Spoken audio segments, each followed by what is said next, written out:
আপনি কি অপদার্থ পিতা, আপনি কি অযোগ্য পিতা। সন্তানকে মোবাইল কিনে দিতে পারেন, কোরআন কিনে দিতে পারেন না।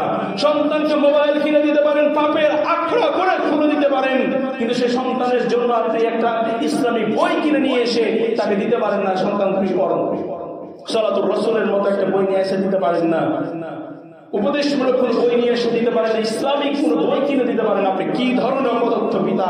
আপনার সন্তান জাহান্নামের, আপনি জাহান্নামী। মনে রাখবেন, যদি আপনার আমল কোরআনের বাইরে, কোরআনের নির্দেশের বাইরে হয়ে থাকে, রাসূলের আদর্শের বাইরে হয়ে থাকে, তাহলে আপনিও জাহান্নামী, আপনার সন্তানও জাহান্নামী। কারণ জান্নাতে যাওয়ার জন্য প্রয়োজন হচ্ছে আমল। যদি আপনার সব আমলই না থাকে, জান্নাতে যাবেন কি করে? জান্নাত কি মামার বাড়ি আড্ডা পেয়েছেন, যাবে না, যাইতে খেয়ে জোড়া এত সহজ কিছু নয়। প্রিয় মুসলিমবৃন্দ, তাই আপনাদের কাছে আমার রিকোয়েস্ট, অনুরোধ, যে ইহুদিবাদের দাসত্ব না করে, খ্রিস্টানদের দাসত্ব না করে, মুসলিমদের আদর্শগুলোকে লালন করুন, পালন করুন, রাসূলের আদর্শকে গ্রহণ করুন, পালন করুন। তাহলে পরে আপনিও এই কারো শান্তি পাবেন, পরকারও শান্তি পাবেন।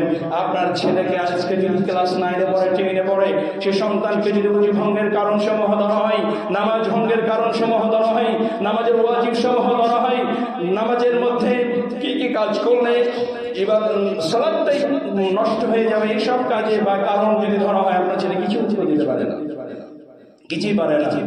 ফেসবুকের মাধ্যমে দেখা যায় যে বিভিন্ন জায়গাতে হুজুররা বিভিন্ন ধরনের কন্টেন্ট ক্রিয়েট করে, প্রশ্ন করছে যে বলতো যে মুহাম্মদ সাল্লাল্লাহু আলাইহি সাল্লামের মানে কয়জন সন্তান ছিল, মুহাম্মদ সাল্লাল্লাহু আলাইহি সাল্লাম কোন বংশে জন্মগ্রহণ করেছেন, বলতো প্রথমে কোরআনুল কারীমের মধ্যে কোন বিষয়ের প্রতি প্রথম মানে আল্লাহ তাআলা নির্দেশনা প্রদান করেছেন, বলতে পারে না।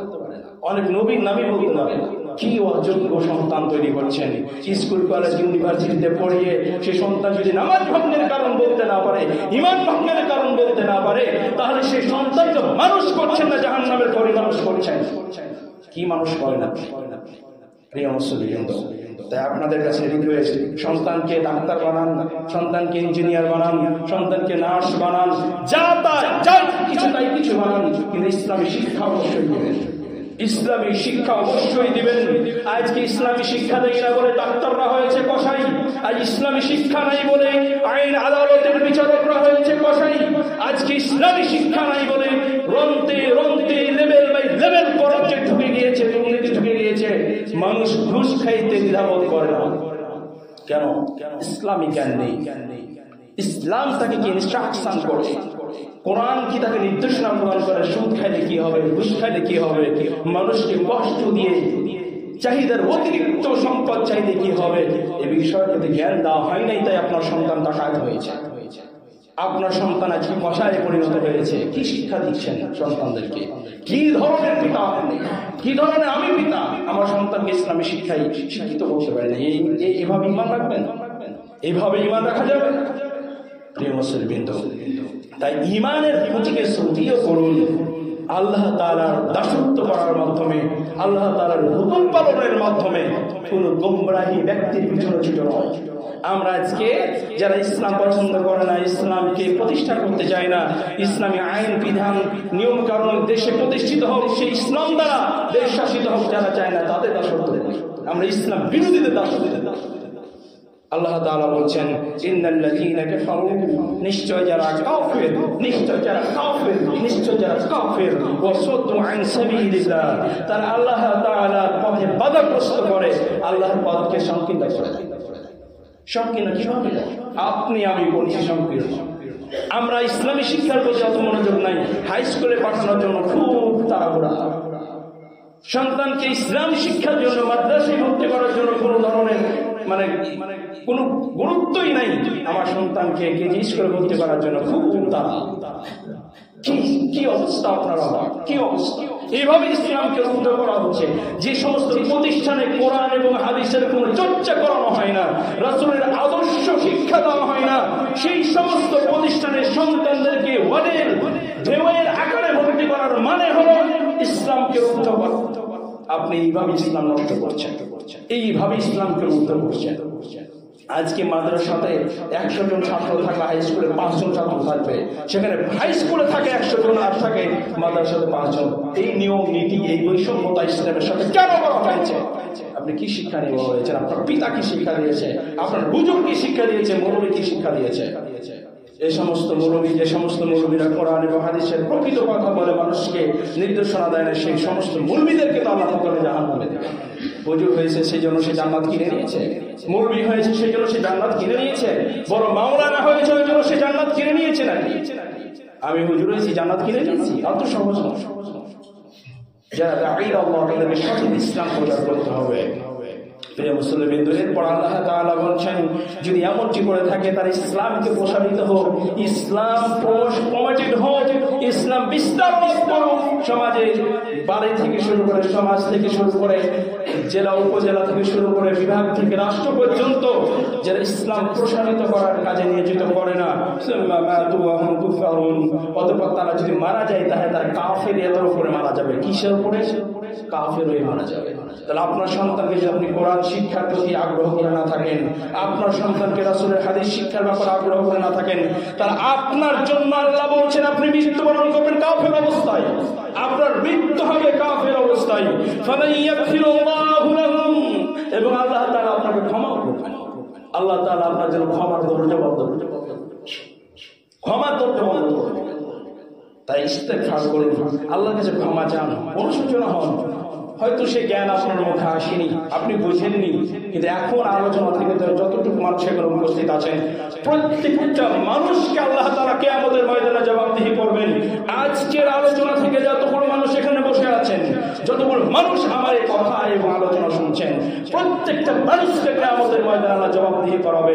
বলবে, হে আমার গোলাম, অমুক সময় অমুক জুমায় অমুক আলোচনার মাধ্যমে তোমাকে জানিয়ে দেওয়া হয়েছিল যে কোরআন এবং হাদিসের, কোরআন এবং রাসূলের আদর্শকে যদি তুমি বিস্তার লাভ না করাও, শিক্ষার মাধ্যমে যদি তোমার সন্তানকে শিক্ষিত না করো, তাহলে তোমার জন্য আমি ক্ষমার দরজা বন্ধ করে দিয়েছি।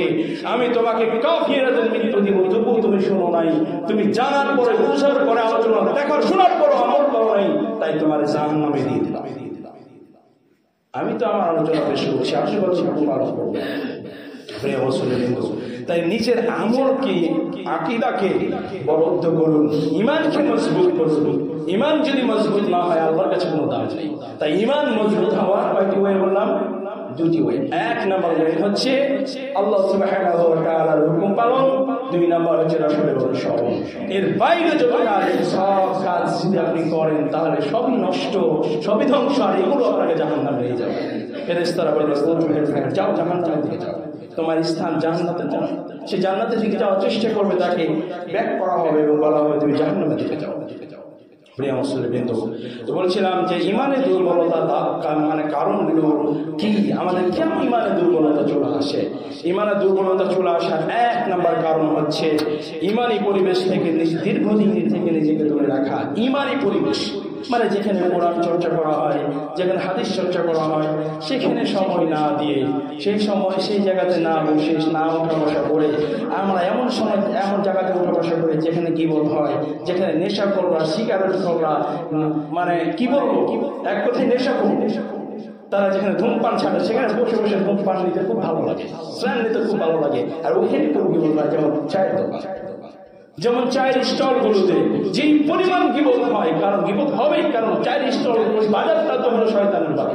শয়তানের বাড়িতে কেউ ভালো কিছু পাবে না, শয়তানের বাড়িতে কেউ ভালো কিছু পায়, কেউ ভালো কিছু পায়। এক নাম্বার হচ্ছে ইমানি পরিবেশ হতে নিজেকে দূরে রাখা। ইমানি পরিবেশ থেকে আমরা দূরে রাখি। যেখানে ইমানের চর্চা হয় সেখানে আমরা দিই না, সেখানে সময় দিই না। মসজিদে ইমানের চর্চা হয়, মাদ্রাসায় ইমানের চর্চা হয়, একটু এসে বলেন না হুজুর 10টা মিনিট আমাদের একটু নসিহা করেন, এই বিষয়ে একটু জানতে চাই, এটা আমার জানার ইচ্ছা আছে, এই জিনিসটা আমি বুঝি না, জানি না। এই প্রশ্ন আজ পর্যন্ত কেউ করেন। আমার 3 বছর 5 মাস চলছে এখানে আসা। এই 3 বছর 5 মাসের মধ্যে এইভাবে মানে কঠিন ভাবে এসে আবদারের সহকারে কেউ প্রশ্ন করেন, কেউ প্রশ্ন করেন, এটা আমার আফসোস। হুজুর রাখছেন কেন? হুজুরের চেহারা যখন যেমন রাখছেন, আর জুম্মা দিনে কড়া কড়া ভাষণ শোনার জন্য রাখছেন, কি জন্য রাখছেন?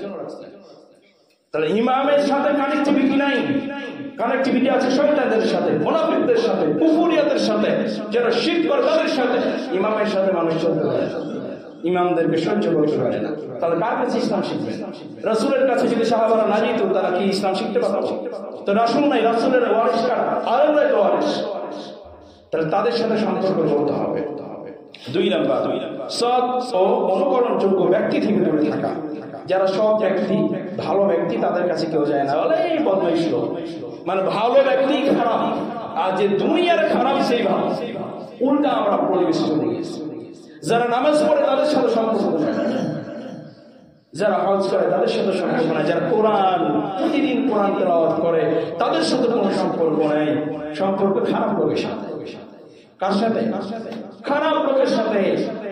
আল্লাহ তাআলা যারা রাসূল সাল্লাল্লাহু আলাইহি ওয়াসাল্লাম বলেছেন তোমরা তাদের সঙ্গ দাও, তোমরা তাদেরকে বন্ধু হিসেবে